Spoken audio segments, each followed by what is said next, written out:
Kefalonia, the largest of the Ionian islands and one of the largest of the Greek islands. Even though Kefalonia is large, it at times feels small. It's the same size as Rhodes, but it's way less visited.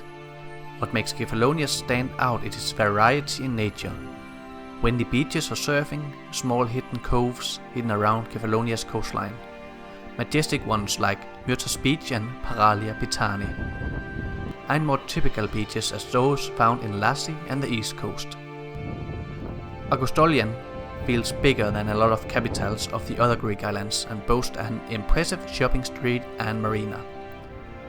The island, of course, have great castles and historical buildings, and let's see if some of them made this top 10 list. Before we start, please feel free to subscribe to Globus Travelers for more videos. Number 10. Argostolion. Probably not a surprise, it's hard not to put the capital, also known as just Argostoli, on the list. There's too many landmarks and things to do here. What impressed me the most was how huge and popular the shopping district was, relative to the size of the town, of course. The Bosset Bridge is likely the most famous landmark of the town, and it was way longer than it looked. I spent a significant amount of time walking all the way back and forth. I suggest walking out to the obelisk and then just turning around right there.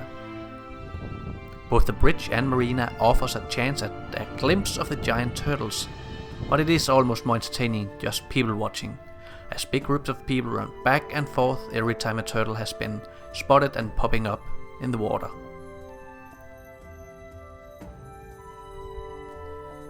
Number 9. Lassi. Great sunsets, awesome beaches and a good array of restaurants. Perhaps one of the most popular resorts on the island. Lassi is right on the other side of the hill, separating it from Argostolion.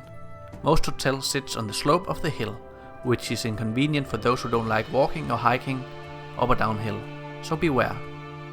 The resort has a lot of amazing beaches.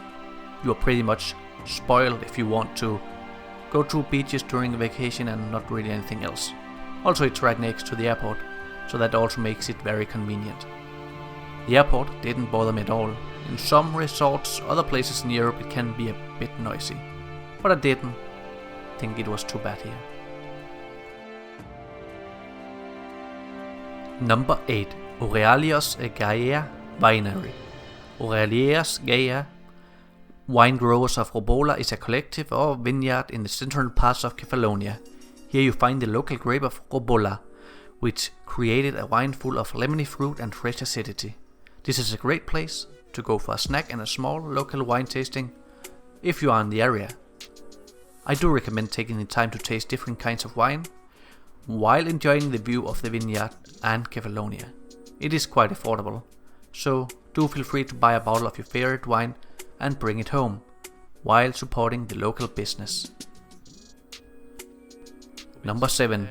Sacred Monastery of Agios Gerasimos. Saint Gerasimos, born in 1503 in Trikala, is a patron saint of Kefalonia. He lived in Jerusalem for 12 years and then later, through several stops through Greece, arrived in Kefalonia, where he spent 43 years before dying. He was declared a saint in 1622. The current monastery is a reconstruction with an impressive building and fairly new church. Originally, Saint Gerasimos founded it as a nunnery in 1560. Number 6. Myrtos Beach. No Kefalonia without Myrtos Beach. I went at a pretty bad time, so I couldn't enjoy the beach to its fullest extent. The beach is located on the northern parts of the island and is easily one of the most famous of all Greek islands. The beach is picturesque and predominantly a white pebble beach. At the end of the beach you'll find Myrtos Cave. You will need to be very careful if you venture into it. I decided not to go any further due to the weather, as you see from my videos, and the big waves.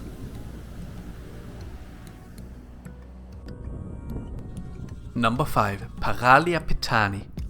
Paralia Petani was easily my favorite of the most famous beaches on the island. Myrtos could easily have won it, but of course the weather makes a big difference. Paralia Petani is located on the western shores of Kefalonia, so it is a bit of a drive for most people, who mostly stay at the eastern parts of the island. If I remember correctly, the parking saleswoman came off as a bit aggressive, so I parked further up the road to save money. And this seems to be an ongoing trend throughout the Ionian islands, where slightly aggressive people run certain parking lots near popular beaches. I had this on Lefkada, which I went to as well the week after Kefalonia.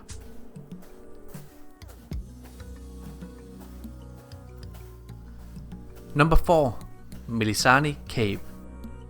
The Melisanni lake and cave system is one of the most beloved places to visit on Kefalonia. You will find it on the eastern coast of Kefalonia in the town of Gerasimos, just west of the more famous Sami.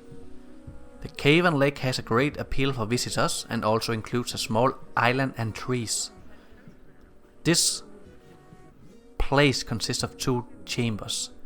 The first is sunlit while the second one is dark. I suggest, even though it's quite touristy, to spend the amount of money it costs and take the great, albeit short, boat trip in the caves. And it is honestly worth it and a nice experience.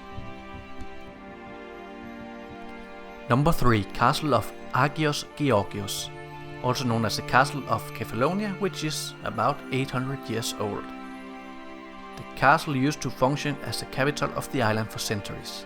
It could locate pirate ships for up to a distance of about 20 miles. Today the castle is partially restored. It is not really the best maintained of the Greek castles, but it does offer a spectacular view. After being outside in the sun, perhaps a bit sweaty, you can now go to the shades of Castro Cafe, which you'll find just outside the castle. It's well decorated and full of trees and plants.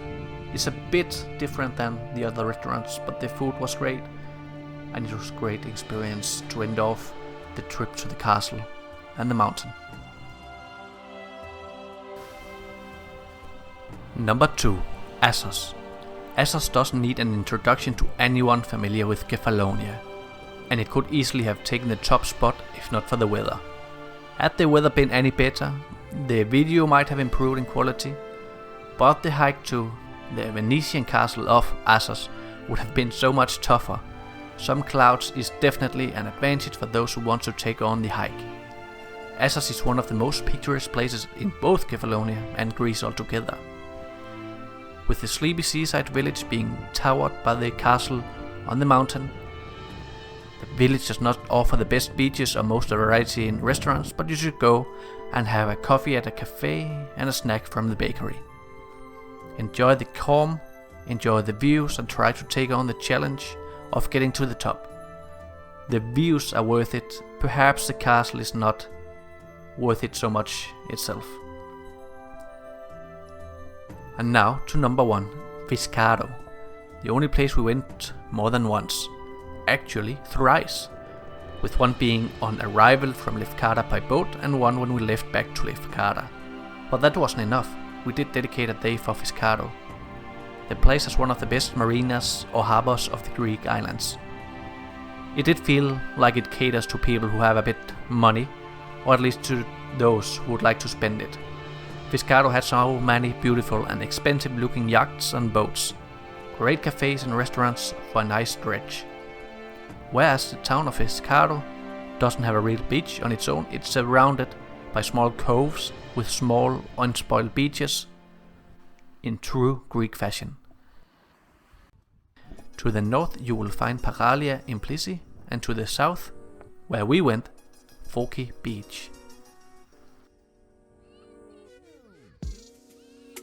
If you know anything interesting about Kefalonia, or feel like other places deserved a spot in your top 10, please do share it with the rest of us. And if you enjoyed this video, please subscribe and see you in the next one. Take care and thank you for watching.